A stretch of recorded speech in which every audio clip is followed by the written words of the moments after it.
હાલો મિત્રો, નમસ્કાર. વડીલોને પ્રણામ કરી આશીર્વાદ લઈ મારો વિડીયો ચાલુ કરું. હું અનિલ દેવ મોરારી બાપુના ચોક્સમાં ફરી આજ વિડીયો બનાવી રહ્યો છું.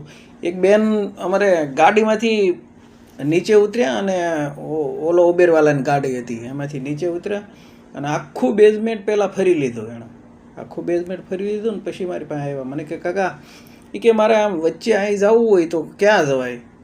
મેં કીધું તમે સામે બ્લોક છે ને એની બાજુમાં જતા રહ્યો એટલે ત્યાં તમે જાશો ઉપર જવાય એમ ત્યાંથી લિફ્ટમાંથી. એ કે એમ નહીં હાલીને જવાય. એટલે મેં કીધું બેન તમે હાલીને આવ્યા છો તો હાલીને જ જવાય ને કીધું. તે કે એમ નહીં આમ વળી જાવ. મેં કીધું હા વળી જાવ. વળી પાસે ત્યાં જ ગયા. વળી પાસે આંટો મારીને આવ્યા. કે કાકા આપણે આ ગાડી અહીંથી કે ક્યાં આવે? મેં કીધું અહીંથી અંદર આવે એક્ઝિટ એન્ટ્રી ગેટમાંથી. પછી કે ક્યાં જાય? મેં કીધું આ એક્ઝિટ ગેટમાં બહાર જાય. મેં કીધું એ કે અહીંથી ન જાય. મેં કીધું ના અહીંથી ન જાય, એન્ટ્રી ગેટ છે એમ. મેં કીધું તમારે જવું છે ક્યાં એ કહો ને. કે તે કાંઈ નહીં કે આ શું કહેવાય એ કે. મેં કીધું આ ગુરુદ્વારા પાસે મોડર્ન બિઝનેસ પાર્ક કહેવાય. મને કે તો એ કે મેં કીધું તમારે જવું છે ક્યાં એ કહો ને.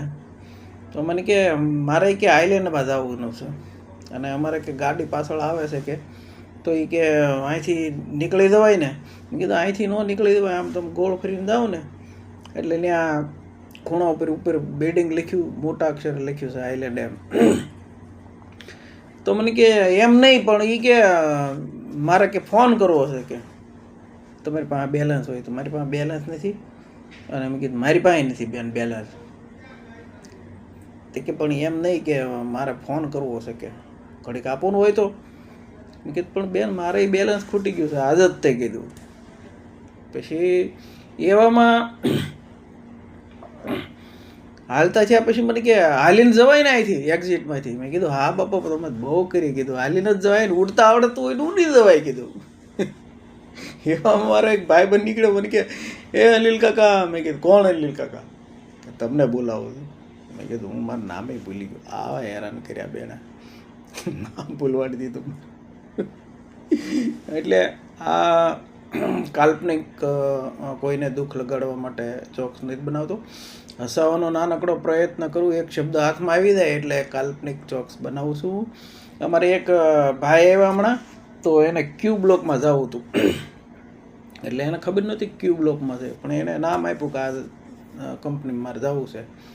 એટલે મેં કીધું આપ ક્યુ में चले जाओ.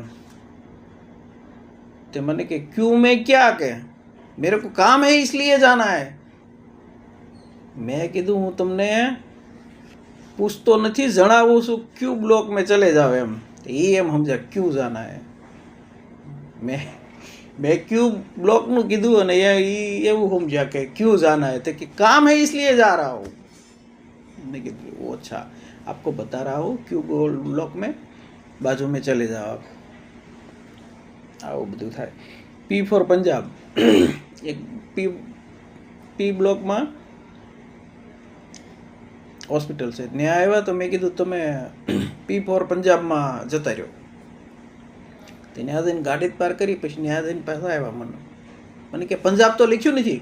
અરે દાદા પંજાબ લખ્યું નથી. પી ફોર પંજાબ મતલબ પંજાબ એમ તમે સમજી શકો. પી એનો પંજાબનો એમ. એટલા માટે એક ભાઈ ફોનમાં વાત કરતા હતા.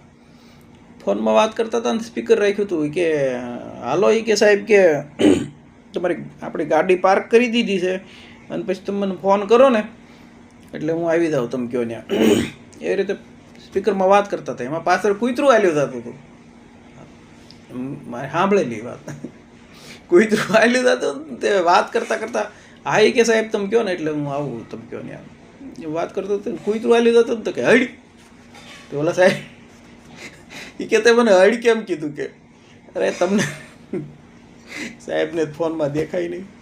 એ કે ના ના તે મને હળે જ કેમ કીધું? તે સાહેબ બોલો કે મેં તમને કીધું પાછળ કૂતરું હાલ્યું જતું હતું એને હળી કીધું. ના ના એ કે તમે મને જ હળી કર્યું. કે બોલી કે હળી કેમ કર્યું મને? કે એવામાં એવું થયું સામેથી ગેટમાંથી એક કૂતરું બીજા એરિયાને ભાળી ગયું ને કૂતરું તે ભણવા માંડ્યું. કેમ કે બીજા એરિયાના કૂતરાના અંદર તો આવવા દે ને, એવું હોય બધું બીજા એરિયા.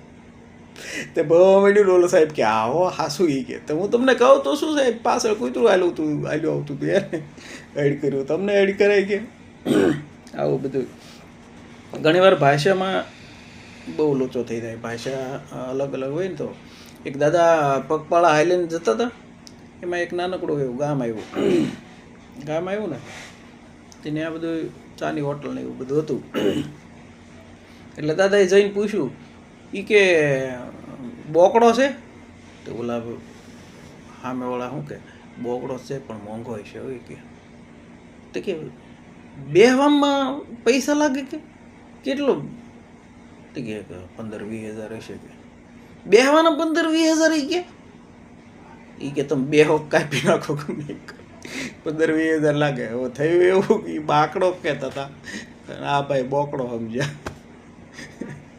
એટલે આવું બધું ભાષામાં લોચો પડી જાય ઘણીવાર ચોર પોલીસની વાત લઈ લઈએ પોલીસ તો આપણે ખરેખર સમાજની રક્ષા કરે એ માટે પોલીસ આર્મી બધા એ માટે પણ આ તો હસાવવા માટે ચોર પોલીસની વાત કરી લઈએ પોલીસ 4 જણા છે ને રાતના 1:30 વાગે ચોરી કરીને ભાગતા હતા 4 જણા એમાં શું થયું કોકને આમ થોડોક શક પડી ગયો એટલે ઓલા સોસાયટીવાળા બધા પાછળ દોડ્યા ને એમાં ગાર્ડનમાં એ કે આ ગાડી લઈને આવશે ગાર્ડનમાં થઈને નીકળી જાય ખબર હતી તાર આમ ટપી દેવાય એવી રીતે તે 4 ચોર એ દોડ્યા એટલું બધું દોડ્યા ને ગાર્ડનમાં થઈને દોડ્યા હો અને ગાર્ડનમાં થઈને દોડ્યા ને તાર ટપી ગયા ને બરોબર ગાડી ભાળી ગયા ને ગાડી આવતી હતી ત્યાં ઉસો હાથ કર્યો એ કે ઊભા રહ્યો એ કે હેઠું જાય અમને આમ થોડા ખુદી લઈ જાઓ નહીં કે તમે 200-500 જે રૂપિયા જોતા હોય એ આપી દઈશું કે આમ થોડા ખુદી લઈ જાઓ ને કે મને અમને ચારેય ને આમ ઓછું જોયું લે આ તો પોલીસ સાહેબ છે એક જણાને પકડી લીધો 3 જણા ભાગવા માંડ્યા ને તો પોલીસ સાહેબ હું કે ખબર એ કે તમે 3 જો વૈયા જશો ને તો આ જેટલું ચોર્યું નહીં આ બધું એકલો લઈ જાય હો ઓલા પાછા આવ્યા મહેનત કે 4 કરીને એકલો લઈ જાય પાછા આવ્યા 4 નહીં કે કાલે કે તમારે ક્યાં જવું કે આ ચોક સુધી જવું એ કે થોડાક આગળ બીજા ચોકે લઈ જાવ તમને પોલીસ સ્ટેશને જ લઈ જાવ કે ડાયરેક્ટ પછી સમજશું બીજું કે તમારે દેવા છે ને કે ભાડા નાખે એટલે આવું બધું હાલ્યા કરે હું અનિલ દેવ મોરારી મળવી બીજા જોક્સમાં જય સિયારામ હસતા રહો માવતરની સેવા કરો જેટલું બને એટલું બીજાને પૈસાથી નહીં તો આમ બીજી રીતે ગમે એ રીતે હેલ્પ કરો કોકને રસ્તો ભટક્યા હોય તો રસ્તો બતાવો કોકને કંઈક નોકરી લાગી જતી હોય તમારા હાથમાં હોય મેં તો ઘણાને લગાડી દીધા નોકરીઓ આપણને કાંઈ વાંધો નહીં આપણને આપણું શું થાય બરાબર જય સિયારામ